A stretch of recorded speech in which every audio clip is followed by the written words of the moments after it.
নমস্কার বন্ধুরা, পিকুর রান্নাঘরে সবাইকে স্বাগত। আজকে আমি বিয়েবাড়ি বা অনুষ্ঠান বাড়ির মতো মিক্সড ফ্রুট চাটনি করে দেখাবো। ফ্রিজে পড়ে থাকা ফল দিয়ে কিন্তু এটা তৈরি করতে পারেন। অনেক সময় কিন্তু ফ্রিজে ফল পড়ে থাকে, তখন এই চাটনিটা করে ফেলুন আর রুটি লুচি পরোটার সঙ্গে ভীষণ ভালোভাবে জমিয়ে খান। চলুন বন্ধুরা, করে দেখানো যায়। এখানে আমি 2 চামচ নিয়ে নিয়েছি 5 ফোড়ন, 1 চামচ মৌরি আর 8 চামচ মেথি। এটাকে আমি শুকনো খোলায় একটুখানি গ্যাসটাকে জোর দিয়ে প্রথমে একটু ভেজে গুঁড়ো করে নেব। এবারে আমি কড়াটা আবারও বসিয়ে দিয়েছি, দিয়ে এটাতে দিয়ে দিলাম 1 গ্লাস মতো জল। জলের মধ্যে আমি দিয়ে দিচ্ছি একটা মাঝারি বাটির 1 বাটি চিনি।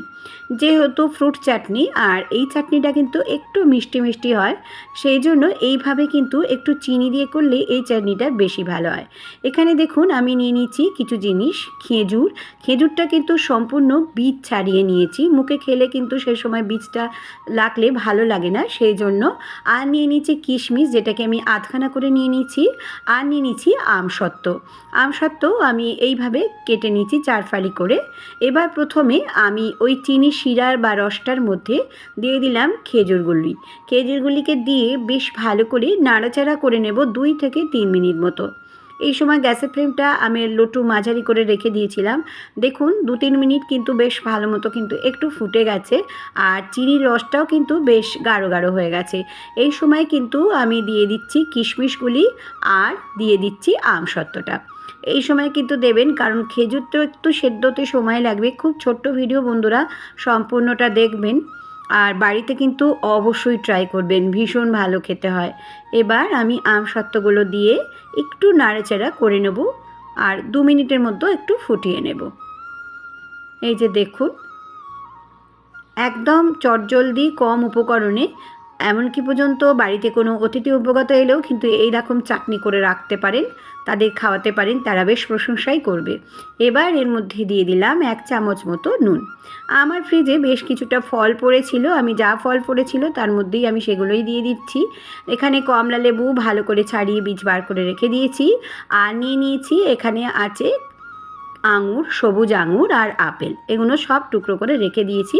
এবার একে একে প্রথমে আমি দিয়ে দিলাম কমলা লেবু, আঙুর আর আপেল দিয়ে আমি ঠিক 2 মিনিটের মতো একটু গ্যাসটা আস্তে করে রেখে ফোটাবো। একদম কিন্তু বেশি ফোটাবেন না এটাতে, কারণ এর গুণটা কিন্তু নষ্ট হয়ে যাবে আর বেশি সিদ্ধটাও হয়ে যাবে, আর বেশি সেদ্ধ হলে ভালো লাগবে না খেতে।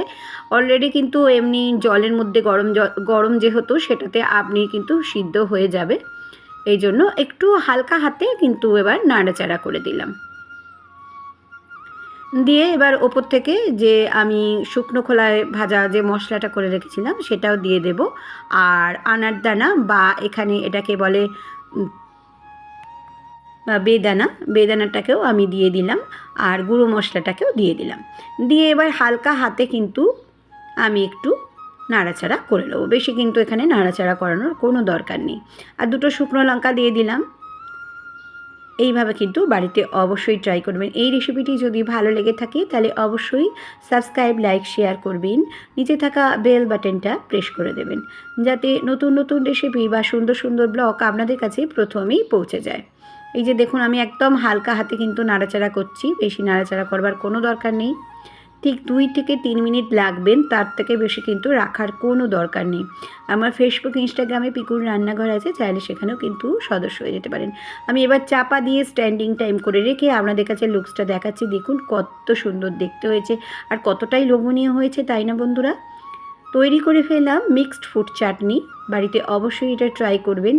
আর রেসিপিটি দেখার পর প্লিজ একটা করে সবাই লাইক করবেন। আপনাদের একটি লাইক আমাকে অনেকটা এগিয়ে নিয়ে যেতে সাহায্য করে। নতুন বন্ধুদের স্বাগত, চ্যানেলে পুরনো বন্ধুদের অনেক ধন্যবাদ, ভালোবাসা। এতক্ষণ আমার সঙ্গে থাকার জন্য ধন্যবাদ। সবাই খুব খুব খুব ভালো থাকবেন, সুস্থ থাকবেন। আবারও আমি আসবো কোনো নতুন রেসিপি বা ব্লগের সঙ্গে। ধন্যবাদ।